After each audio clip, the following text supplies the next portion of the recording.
jump in your step.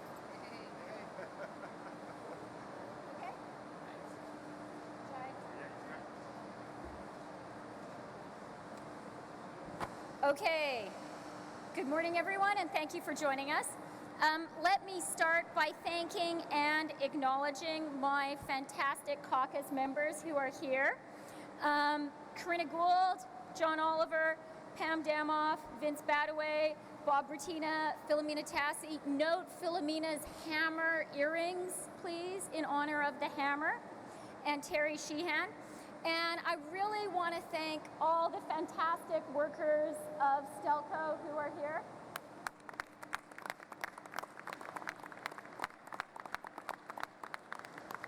Thank you, guys and gals, for all of your hard work. I'm turning around to look at them. You do amazing, difficult, important jobs every day, supporting yourselves, supporting your families and this community. And we are proud to be here to show that we support you too.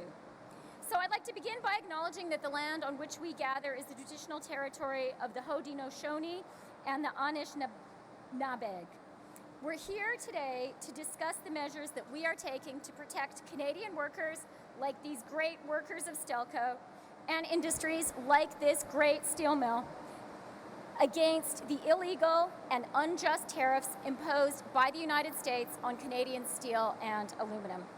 The idea that Canada might constitute a threat to American national security, the legal pretext invoked by our neighbors to impose these tariffs on Canadian steel and aluminum exports, is not only absurd, it's hurtful.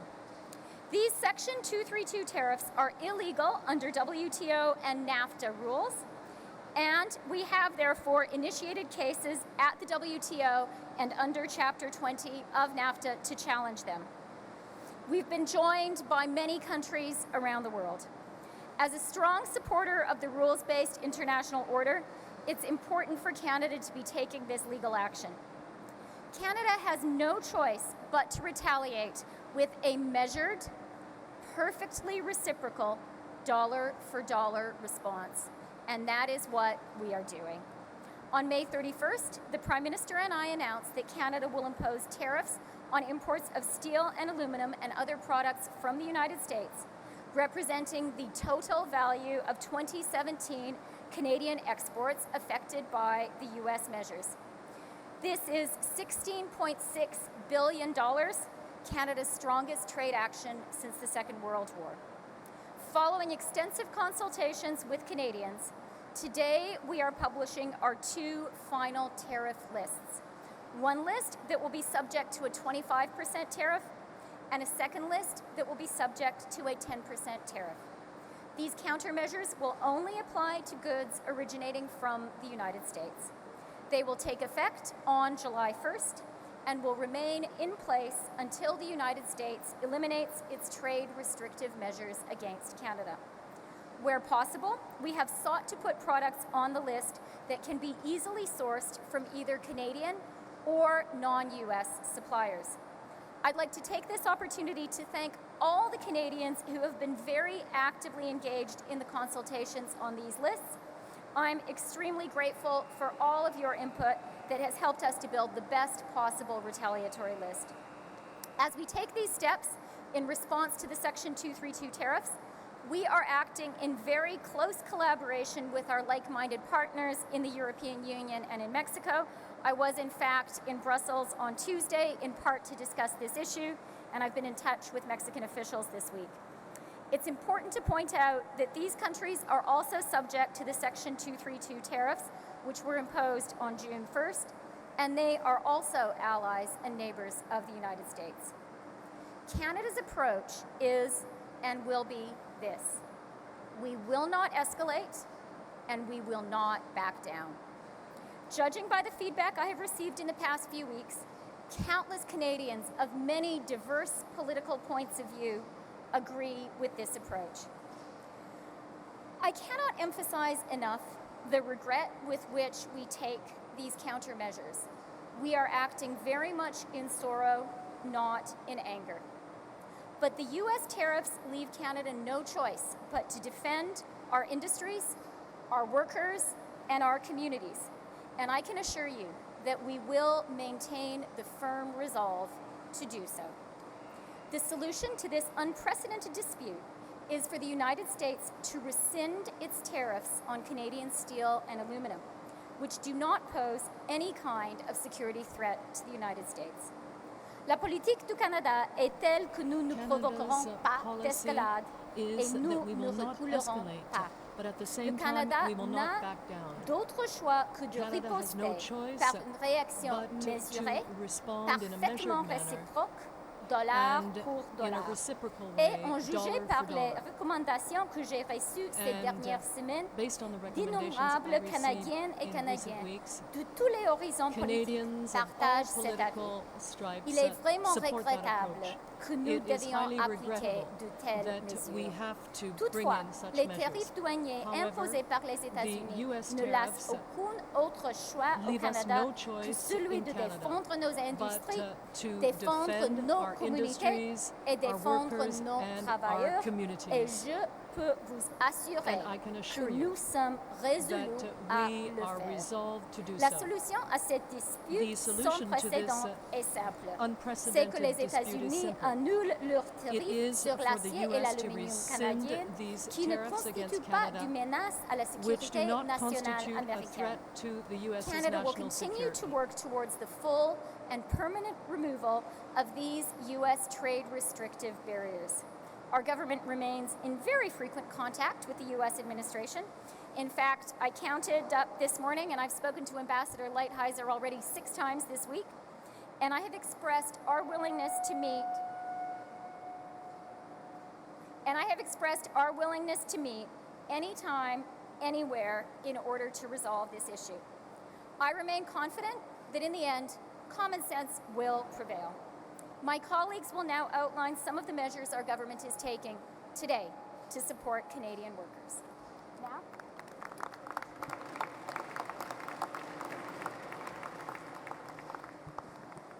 Well, thank you very much, Chrystia, for your leadership and your hard work on this very important file. I wish these were less difficult times that were brought here together. I must confess that these difficult times will also pass, and I believe there is a way forward. And as Canadians, we will get there together. As my colleague Chrystia said, we are taking action and sticking up for Canadian workers and Canadian industry. But at the same time, we will continue to act collaboratively, constructively, and with conviction when it comes to our dealings with our neighbor in the United States, which is such an important market, a market that we're highly integrated with, because there's too much at stake. The steel and aluminum industries are very important to our economy and to the regions like Hamilton, the same region that we are so proud to represent here today.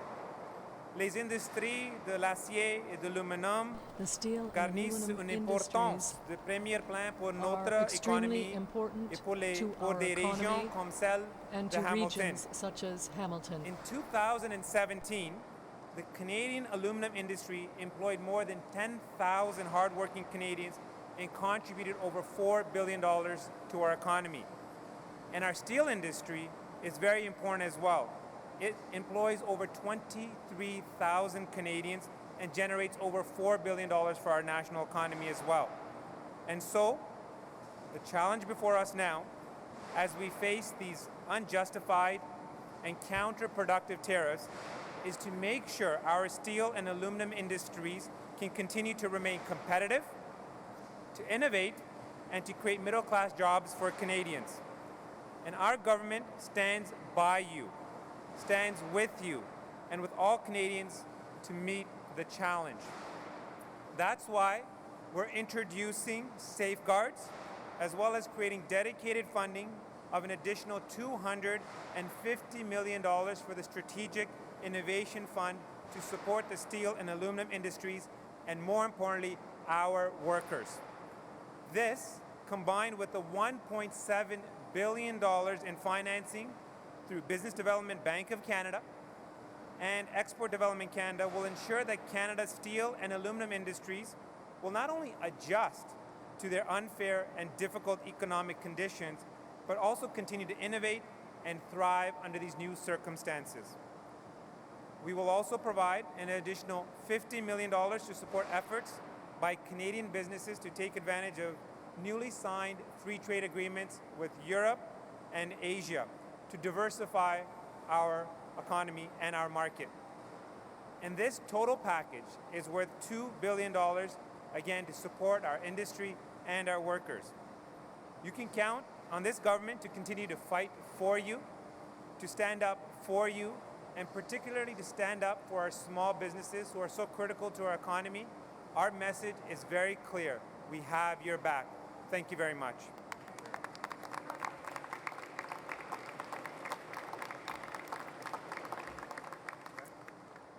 Well, hello everyone. My colleagues today have outlined the measures that we're going to take to protect Canada's steel industry. But we know that this time is very stressful for Canadians that work hard every day for their country, their community, and for their families. And we want you to know that the Canadian government is beside you, fighting for you, and the jobs that are threatened by these illegal actions taken by the United States government. We will make sure that you have the supports that you need as we vigorously defend our Canadian steel industry and your jobs. Le gouvernement de Canada, votre gouvernement, se tient à vos côtés, le travailleur de l'industrie de is l'acier et de standing with the l'aluminium. workers of the Nous sommes aluminum and steel solidaires envers industries. les travailleurs de We are Stelco. here to Nous support défendons the les Stelco métallurgistes workers à Hamilton et and Traverse à all La of the Paix. workers in So first, Hamilton and we'll across the extend country. the work sharing program. We're adding $25 million today to double the maximum duration of weeks for work sharing agreements from 38 to 76 weeks. The work sharing program helps workers in threatened industries by supporting employers to avoid layoffs. If hours of work are reduced, workers can receive employment insurance for the remaining hours up to 1.5 years.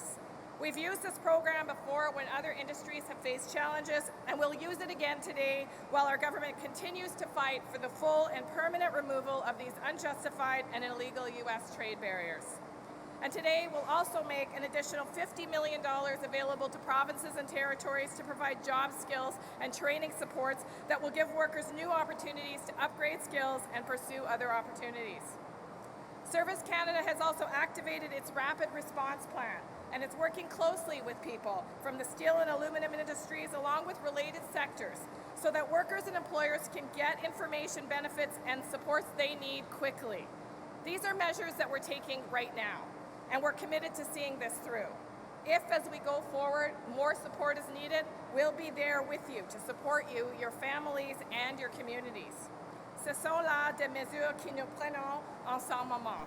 These are measures that we're taking together. We are determined to come through this, and as we go along, other measures may be necessary, and we will be there to support you, your families, and your communities. To the Canadian workers who are watching from home, the Canadian workers that are here today, Canada has your back. Our first priority is to protect you, to protect your families, and to protect your communities. You are at the center of everything that we have been doing to stand firm against these illegal actions that have been taken by the American government. You are the reason that we have included American steel and aluminum products in our countermeasures. And it's why the package that we're announcing today puts Canadian workers and families first and front and center. We're happy to take questions now. Thank you.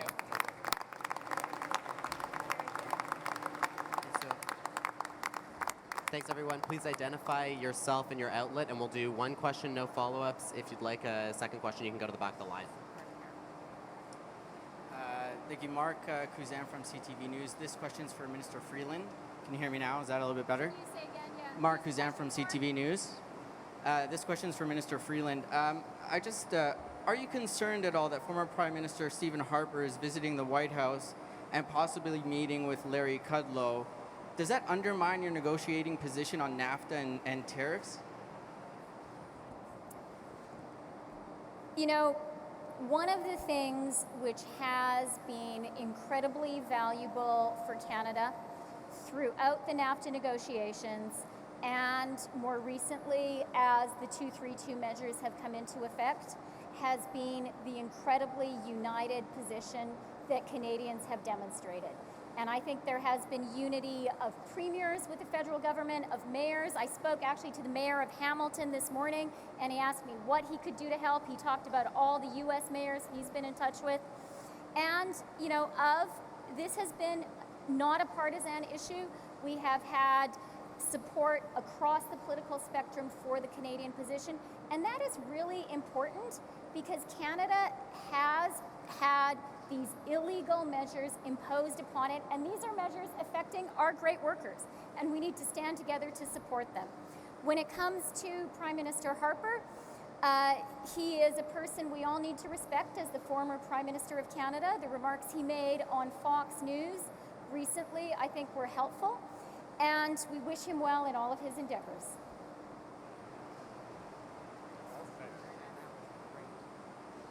My name is Mark McNeil from The Spectator in Hamilton here. Have you made any kind of assessment of job losses that would extend from the 25% tariff and the extent to which the measures you've announced today might mitigate those job losses? In terms of job losses, my message is clear, that we stand with Canadian workers and we're prepared to support Canadian workers if and when that happens. What I can say is that the tariffs were assessed, and my colleague can speak a bit more to this, in a very careful way to make sure that there were Canadian and other countries' products available in similar ways, to make sure that we work closely with industry to provide as least disruption as possible to Canadian industries. We stand firm with Canadian workers. We're here to assist, and we'll continue to assess as we go forward if we need to do more.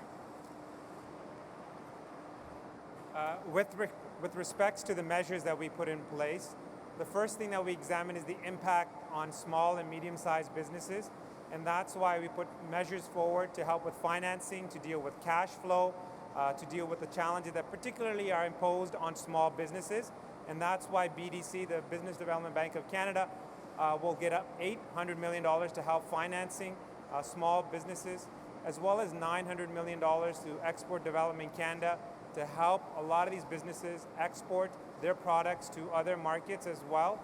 And my colleague François-Philippe Champagne, he's also put forward measures, $50 million to help take advantage of the free trade agreement that we have with Europe and Asia, the CPTPP. So we have measures in place to help businesses to diversify, to provide assistance in terms of financing, and particularly to make sure that they're in a position to succeed in the short term and the long term as well.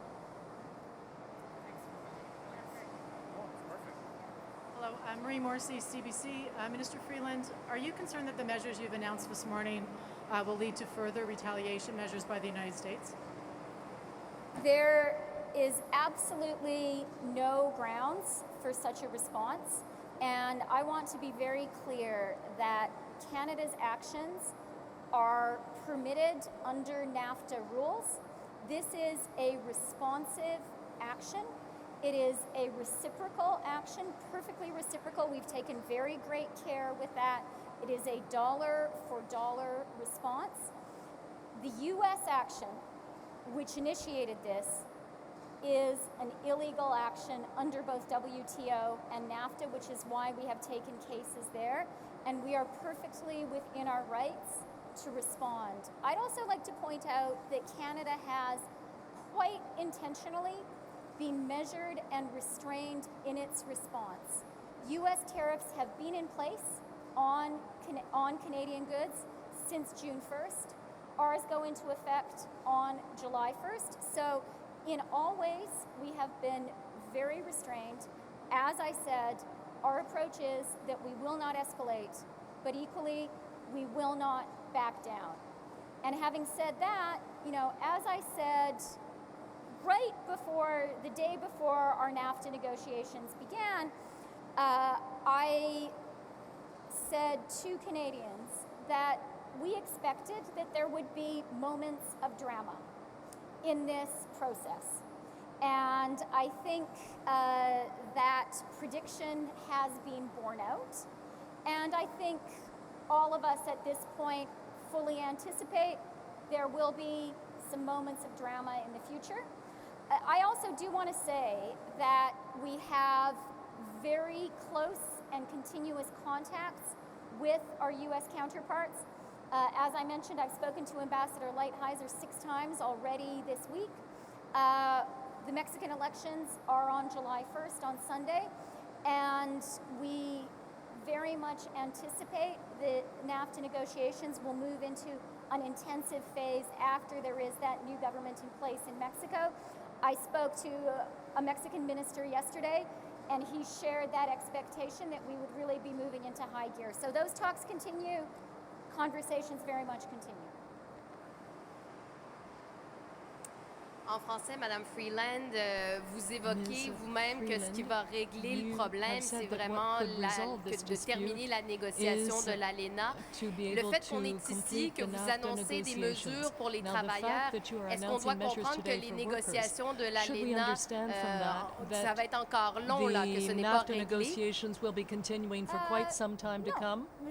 d'accord avec la prémisse de la question. agree with the premise of that question. Nous avons dit toujours, We have always said, nous continuerons de dire and que we will continue les to actions say sur la section that 232 the et les actions taken by the négociations de U.S. ALENA under sont Section absolument 232 diverses. of Ils ne NAFTA sont pas la are même completely enjeu, et c'est très illegal. important de souligner. And it's very important Parce to point que that out.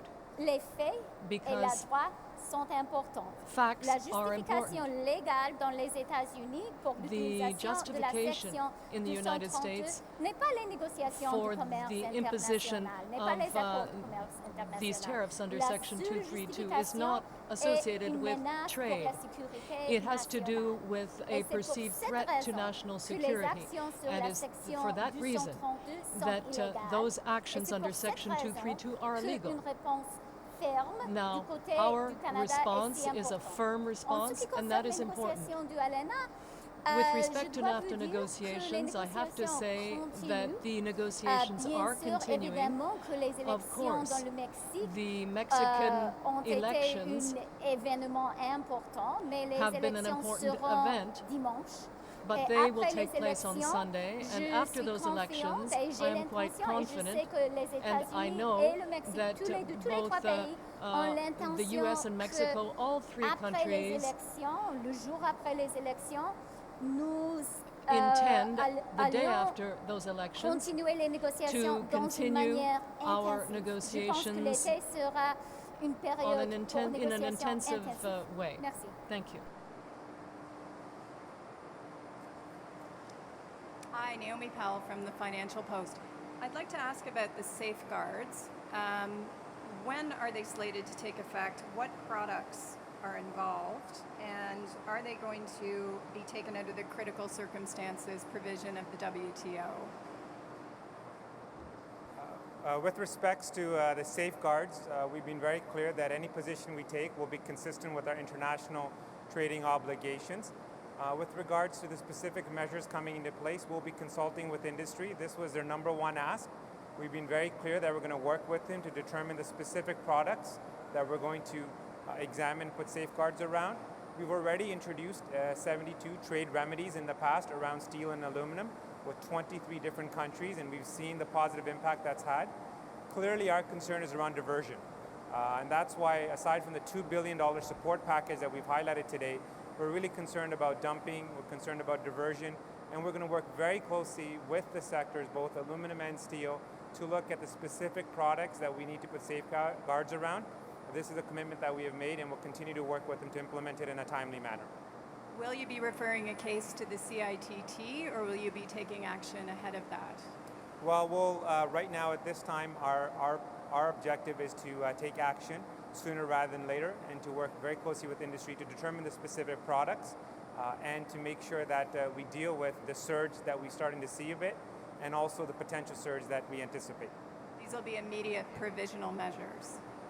Sorry, I couldn't hear you. Apologies. So these will be immediate provisional measures, yes? Yeah, the first stage is to make sure that we closely consult with industry to determine the specific products and then to take action soon thereafter. Thank you. Hello, Armina Lagaya from the Canadian Press. My question, thank you. My question is for you, Minister Freeland. Clearly, with the deepening trade dispute, no signs that the U.S. will back down. Where do you think Canada's relationship with the U.S. president will go from here?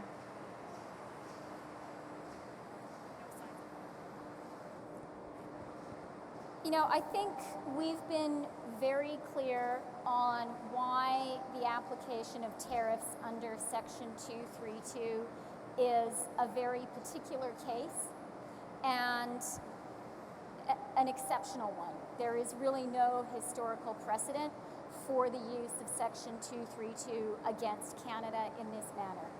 And that's the reason that the Canadian response has needed to be firm. I want to emphasize that it has also been measured, perfectly reciprocal, and restrained. But this is an exceptional case. When it comes to NAFTA, our negotiations are ongoing, and I expect they will enter a renewed, intensive phase after the Mexican election. And I'd like to point out to people that when it comes to trade, we trade a lot with the United States every day, including today and tomorrow. Canada and the US do more than $2 billion of business every day. Canada is the single largest market for the United States, larger than China, Japan, and the UK combined, and that relationship continues to exist. As everyone knows here, you know, all Canadians, all journalists, I think all workers, you know, all of us have very close and deep connections with the United States. There are neighbors, there are business partners, there are friends, many of them are our relatives, and those connections remain very strong and intact. In fact, I have to say one of the things that has been really touching for me has been the number of letters I have received from Americans apologizing for the Section 232 action and assuring me, saying, you know what, we're going to get back to common sense. And that's one of the things that gives me so much confidence that we will get there. And then the final thing to say is we continue to work closely with the United States on a number of different issues. I spoke to Secretary Pompeo, the Secretary of State, over the phone on Saturday. We talked about Ukraine, we talked about Myanmar, we talked about North Korea and the work Canada has been doing to maintain the sanctions. I spoke to Deputy Secretary of State and met with him in person, John Sullivan, in Copenhagen on Wednesday. I spoke to Ambassador Kraft yesterday. So, you know, it is a very deep relationship. That relationship continues. I know all my colleagues here have close relationships with their U.S. counterparts. And as I said, you know, the mayor of Hamilton talked to me about how he has been reaching out to his U.S. mayor counterparts. That relationship is there. We've had a great relationship for now almost 151 years of our existence as a country, and I'm confident it's going to endure for another 151 years. But do you believe that common sense can prevail with Trump in the White House so long as he is there? I am absolutely confident that common sense will prevail. You know, at the end of the day, I am an economic determinist, and I think economic reality is a very powerful thing. And the economic reality is our relationship with the United States is balanced and mutually beneficial. You know, take the steel industry. The U.S. actually has a slight surplus in trade in steel with Canada. So it just doesn't make sense. And then there's something called the rule of law. And that really matters to Canada. And Canada is always going to stand up for that. Thank you. Question? Kevin Winter, Hamilton Community News. I'm wondering, you've talked about protecting workers. What about businesses? There's been a fear that possibility that ArcelorMittal may has a large presence in Hamilton, but it may move to the U.S. where it has even a larger presence. So we've been very clear with today's announcement. There's two key components. One is that we're taking action dollar for dollar, as my colleague Chrystia Freeland mentioned. And then Patty and I have articulated our staunch support for both industry and workers. And we talked about measures around training and support for workers during this transition period. But we've also focused very specifically on businesses, particularly small businesses, to making sure that they have the financing they need, to make sure that if they want to sell their products to different markets, that we provide them with the support that they need as well. And also looking at some of the larger businesses as well, if they're making additional investments, if they want to grow their businesses, if they want to invest more money in research and development, that we have a fund in place, grants in place to support them. So this is a very comprehensive package. It's a $2 billion support package And above and beyond that, we've been very clear around safeguards, which was a key concern that industry had relayed to us. And we've worked with them in the past and will continue to work with them to make sure that we protect Canadian industry and workers when it comes to safeguards. As you know, with the tariffs imposed by the US, a lot of steel is being diverted to Canada, potentially. And we want to make sure that we have those safeguards in place to protect not only the large businesses, but also many of the small and medium-sized businesses as well. Lisa Hefner from CHCH. Minister Freeland, can I just ask for a follow-up to the first question? You were asked whether or not, you said that you don't expect retaliation from the U.S. due to these retaliatory measures because they're not warranted. But what if there is retaliation? What if there are tariffs on the auto industry? What would Canada's response be then? Well, the auto industry action, which is being contemplated in the U.S., the legal authority for it, which is being discussed, is Section 232 action. It is not being contemplated as a retaliatory measure because there are no retaliatory rights which could be contemplated. We have said, and I think that this is a feeling all Canadians share, that it is absurd to consider that Canadian steel and aluminum could pose a national security threat. How much even more absurd it is to suggest that car parts made in Canada to go into a car manufactured in the United States, which very well may be sold back to a Canadian, that those car parts could be a security threat. How absurd is it to suggest that a car manufactured in Canada with a very great number of US parts, which is the case for cars manufactured in Canada, how absurd to suggest that that car could pose a national security threat.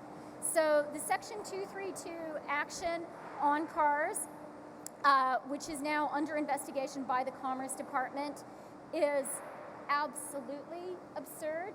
We have been very clear about that in public and in private, and we will continue to be. I think it's also very important to underscore that the Canadian and the US economy are highly integrated. Any trade action is disruptive on both sides of the border, and we are already seeing the disruptive impact of the Section 232 steel and aluminum tariffs. There are more than 20,000 applications for exemptions currently being reviewed by the Commerce Department. Those are applications by US companies that are seeking relief from the burden they bear from the US Section 232 steel and aluminum tariffs. I would invite people to contemplate how much more disruptive action in the car industry, which operates as a single, highly integrated industry between Canada and the United States, how disruptive that would be, certainly for Canada, but very much so also for the United States. So that is really, really important for everyone to bear in mind. And I think that that is an issue where it is absolutely imperative that common sense should prevail. Having said that, our approach from day one of the NAFTA negotiations has been to hope for the best, but to prepare for the worst. And I think the government has demonstrated when it comes to Section 232 on steel and aluminum, we were ready. We announced detailed lists a couple of hours after the US measures were announced. And we are today, having fine-tuned those lists over 30 days, prepared to put them into action on July 1. We're ready, really, for pretty much anything. Thank you. Thanks, everyone. Okay, can I just say one thing before everybody leaves? We're all really hot, right? And just think about how hot all the great Stelco workers are who work here every day in this amazing facility, in this amazing heat. And I know all Canadians really care about this issue. These are the Canadians, among the Canadians who care about it the most. I am proud to be here with them, and I want the cameras to take a picture of all these great workers of Stelco. That's who we're here for.